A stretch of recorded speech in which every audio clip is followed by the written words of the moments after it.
Alright, so hi guys. Welcome sa part 3 ng module number 1 natin ng How to Earn Money Without Spending Any. And yung module 1 natin is yung Affiliate Marketing Strikes. Alright, so again, recap ko lang yung ginawa natin dun sa nagdaang mga videos. First is nag-create tayo ng account with ClickBank dun sa part 1. And then sa part 2 is pumili tayo ng product na ipopromote. And dito sa part 3 is ituturo ko sa inyo kung paano ba kayo makapag-create ng account with hostinger.ph para makapag-redirect din tayo ng affiliate website natin from dun sa website natin. Alright? Or dun sa domain name na pipiliin natin. Okay, so simulan na tayo. So dun sa browser nyo, alright, sa search bar, punta lang kayo sa hostinger.ph. Alright, so .ph para sa Pilipinas siya just in case gusto nyong mag-upgrade. Alright, or gusto nyo na magbayad, ayaw nyo na ng free service from Hostinger, pwede natin gawin. Alright, and then click nyo lang yung unang-una. Alright, and ibibigay sa inyo tong page na to once na kinilik nyo yung hostinger.ph. Alright, and then again, since nagsisimula tayo sa scratch, alright, makikreate tayo ng bagong account. Just click on create account. And then scroll down lang kayo. Alright, so scroll down lang kayo and makikita nyo itong register in one click. Alright, so pwede kayo mag-register using yung Facebook account nyo or yung Google account nyo. Okay? Alright, which is mas madali kung meron kayong Google email address. So para sa lahat, gawa tayo ng sarili nating account or bagong account or fresh account para sa Hostinger. And then yung email address na gagamitin natin. In our case, it's freeman12@gmail.com.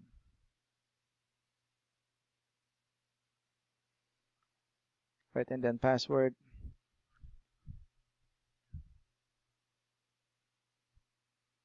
And then enter password. Re-enter password.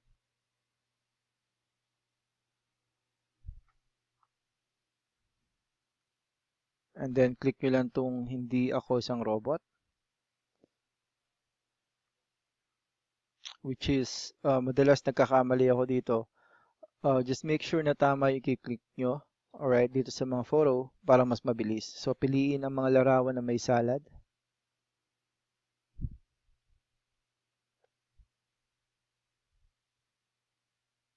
Alright, so it's approved and then just don't forget to click yung I agree to the terms and condition. Pero pag may check na siya, no need na. And then just hit on create account.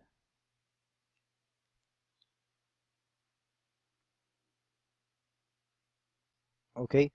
And once na na-click nyo yun, bibigyan kayo ng Hostinger ng ganitong page. Alright, registration is almost complete. Please check your email freeman12@gmail.com and click the account activation link. Alright, so pupunta ako doon sa email ko, email account ko, and then hanapin ko itong email from Hostinger, client sign up confirmation. Alright, and then meron kayong makikitang link. Click nyo lang yung link from Hostinger. And then mapupunta kayo sa page na to. So meron silang premium and business options para sa mga paid hosting plan nila. But in this case, pipiliin natin is itong free. Since ang title ng video series na to is How to Earn Money Without Spending Any. Alright, and then pwede tayong mag-register ng subdomain, which is yung gagawin natin ngayon, or kung meron kayong sariling domain, pwede natin siyang gamitin. But in this case, ang pipiliin natin is choose yung free subdomain. Alright, so dito sa gawing kanan, makakapili kayo ng domain extension na gusto nyo. Ang madalas kong ginagamit is itong 96.it and 16mb.com. Alright, so kayo nang bahala kung anong gusto niyo piliin. So pipiliin ko yung .96.it. And dito naman sa domain, just make sure na yung pipiliin yung domain name is somewhat related dun sa niche na napili nyo. Alright, so remember in my case, ang pinili ko is yung Affilorama. Alright, which is about affiliate marketing. So ang pipiliin kong domain name is may kinalaman sa online business. So ang pipiliin ko is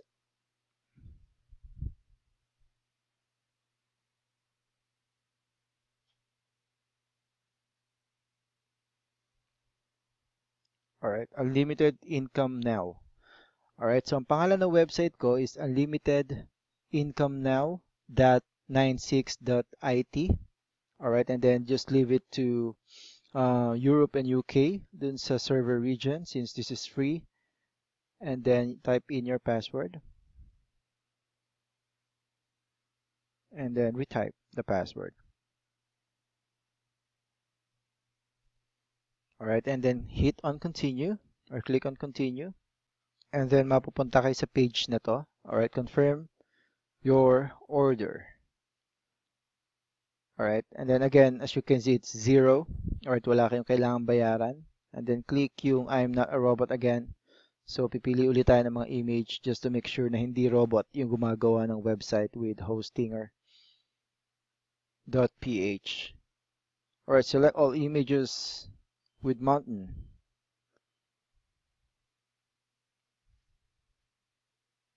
Alright, I don't think kung tama to. Alright, so it's correct. And then click on order. And then once nandito na kayo sa page na to, alright, just click on free. Alright, and then may lalabas na option. Punta kayo sa manage. Alright, para mapunta kayo sa dashboard and ma-manage yung account nyo. And ang hahanapin natin, alright, is itong domains and then redirects. Just hit on redirect and then mapupunta kayo sa page na to. As you can see, ito yung website name or domain name na kinirate natin just now and then redirect to.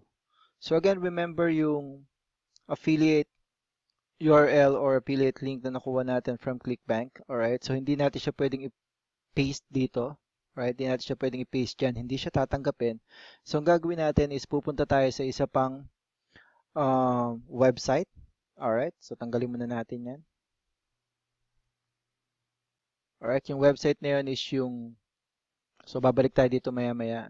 So yung website na yun is yung bit.ly. So type nyo lang bit.ly.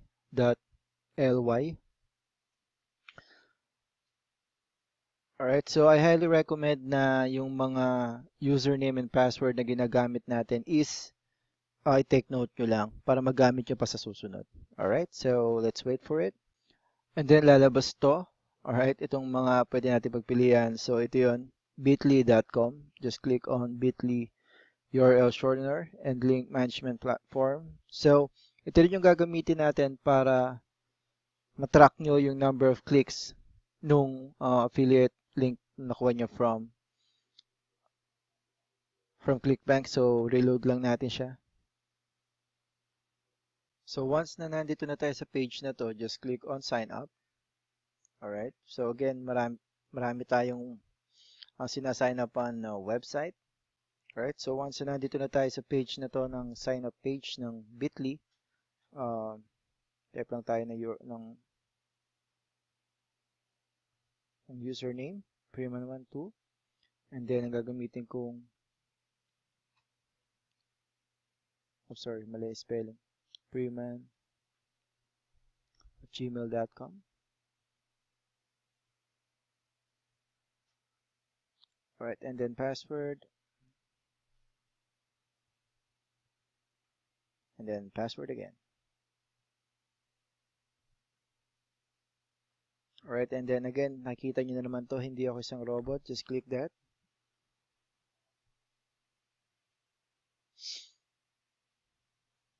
Alright, and then click nyo lang kung anong hinahanap.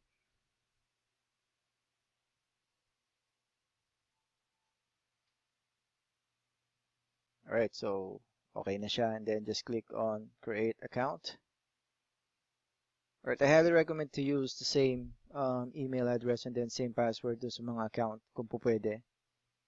Alright, para hindi kayo malito. Or you can take note of everything. Alright, so once na nandito na kayo sa page, once na bumalik na kayo sa page ng Bitly, alright, so naalala nyo yung URL na, or I mean yung affiliate link na nakuha natin from ClickBank. So copy nyo lang siya, lahat, from HTTP hanggang do sa last symbol or letter nung affiliate link. Alright, once na nakopy nyo na siya, paste nyo siya dito sa paste along URL here to shorten.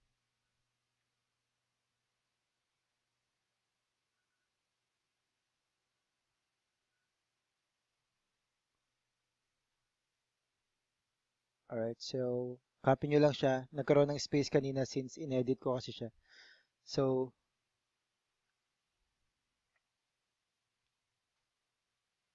right, so I think kailangan ulitin natin siya.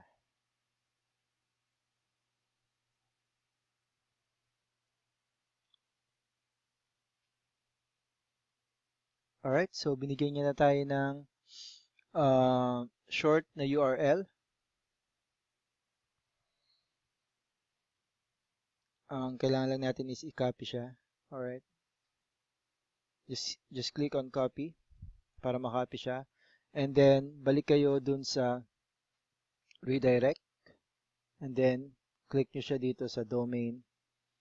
Kung saan natin siya gustong i-redirect. And then, tanggalin natin tong http / or http:// then just click on create.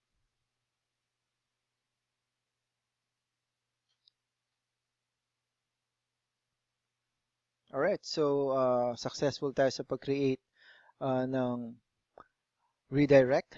Alright, so every time na may mag-click ng link na to, which is unlimitedincome.96.it, magpupunta siya sa link na to na kinreate natin sa Bitly. Alright, and then yung link na yan, ito yung link na yon, papunta siya dito sa link na to. Alright, which is yung affiliate link na pinrovide sa inyo ng ClickBank. Alright, so parang komplikado siya pero hindi. Alright, ang unang-una, once na meron na tayong, recap ko lang, once na meron na tayong affiliate link from ClickBank, kagaya nito, alright, pupunta tayo sa hostinger.ph and then magre-register tayo and then pupunta tayo dun sa redirects. Alright, click lang natin yung redirects and then the page will ask us to complete itong mga box dito. Right, like ito ang redirect ng unlimitedincomenow.96.it is itong link na to. Alright, so again, review nyo lang siya, madali lang siya. Pag meron kayong hindi maintindihan, just, send me a message and i-explain ko sa inyo. And makikreate pa ako ng bagong video para sa inyo exclusively para mas maintindihan yung mabuti. Alright, again, nagtutulungan tayo dito and ang gusto natin, kumita kayo. Alright, since yan yung ino-offer ng earn money without spending any. And again, ang next video natin is yung video or part 4 ng module 1 kung saan ituturo ko sa inyo kung paano nyo ba ipopost itong nakuha nyong bagong website name or bagong domain name sa mga social networking site or video sharing site. So ipapakita ko sa inyo kung paano siya i-post sa YouTube. Alright? And then it's the same thing with Facebook naman. Alright? Mas komplikado lang ng konti yung sa YouTube. So yun yung gagawin natin. Alright? So see you on the next video, which is yung part 4 ng module 1 ng series na Earn Money Without Spending Any. Alright? Kita kits!